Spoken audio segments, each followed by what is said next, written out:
Saya Adisti Larasati masih menemani Anda dalam Sapa Indonesia Pagi. Saudara, usai mengumumkan hasil tes DNA, Direktorat Tindak Pidana Siber di Tipit Siber Bareskrim Polri segera menggelar perkara kasus dugaan pencemaran nama baik yang dilaporkan oleh mantan Gubernur Jawa Barat Ridwan Kamil terhadap selebgram Lisa Mariana.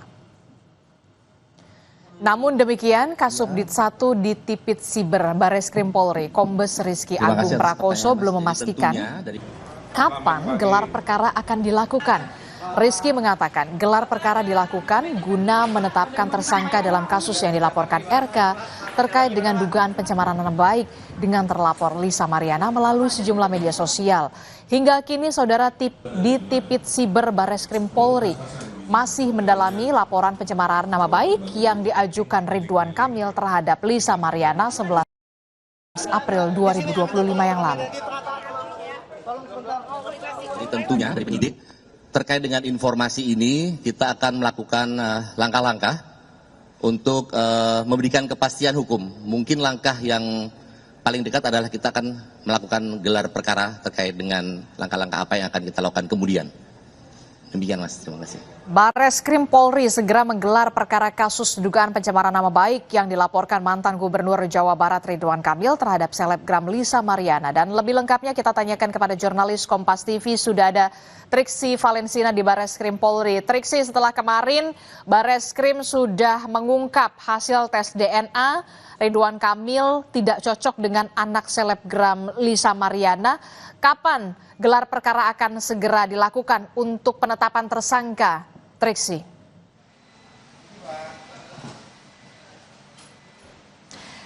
Yang dipastikan adalah secepatnya gelar perkara ini akan dilakukan oleh Bareskrim atau dalam hal ini adalah penyidik karena memang statusnya saat ini sudah naik ke penyidikan. Mengingat bagaimana hasil tes DNA ini sudah disampaikan dan ini akan menjadi acuan dalam penyidikan. Lantaran juga sekalipun ada dari hasil tes DNA ini menyebutkan ketidakcocokan DNA ataupun juga non-identik antara DNA anak dengan DNA Ridwan Kamil. Namun yang harus dipastikan adalah bagaimana proses hukum ini ataupun juga proses laporannya harus terus berjalan.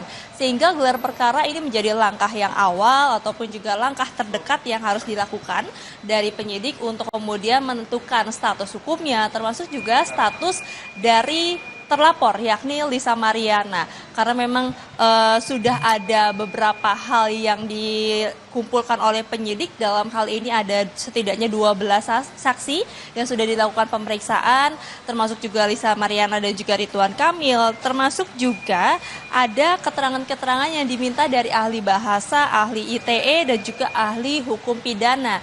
Dan juga diperkuat dengan bukti-bukti yang sudah dikumpulkan baik dari dokumen elektronik, sampel suara, surat-surat, hingga yang terakhir kemarin adalah hasil dari tes DNA. Tentu kan ini sudah dikumpulkan semuanya, maka dari itu penyidik harus melakukan gelar perkara untuk menentukan bagaimana status laporannya, bagaimana status terlapor, termasuk juga apakah kemudian nanti penyidik akan mengumumkan siapa yang dilihat sesuai dengan alat bukti, 2 alat bukti minimal yang sudah sah ini tersangka dari laporan dugaan pencemaran nama baik yang dilaporkan oleh Ridwan Kamil kepada Lisa Mariana.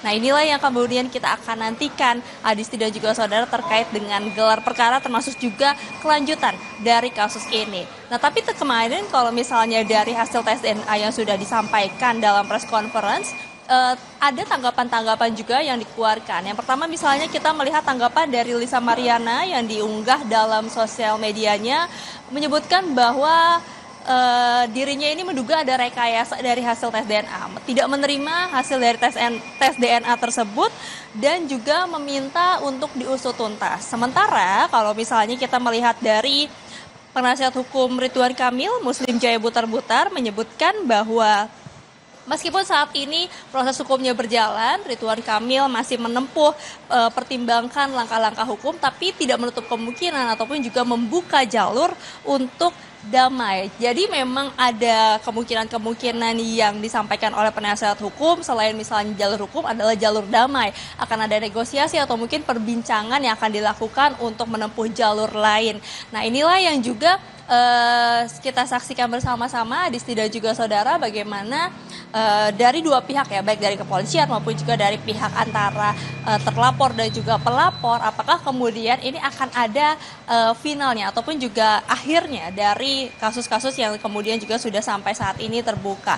Dan kalau misalnya terakhir kita melihat juga bagaimana backstory-nya ini sudah ada gugatan, lalu kemudian laporan sudah mencapai Bareskrim, tentu saja yang harus dinantikan adalah apakah memang ada hasil dari laporan maupun juga dari gugatan yang memang saat ini juga masih berjalan dua-duanya. Yang kita juga harus nantikan terdekat adalah kapan gelar perkara dilakukan dan apa hasil dari laporan penyidik yang saat ini sedang menggodok dari hasil bukti-bukti maupun juga keterangan-keterangan yang dikumpulkan sampai saat ini.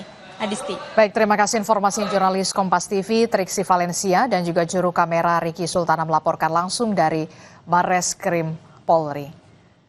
Saudara, informasi penting dan juga menarik lainnya masih akan kami hadirkan, jadi tetaplah bersama kami dalam Sapa Indonesia Pagi.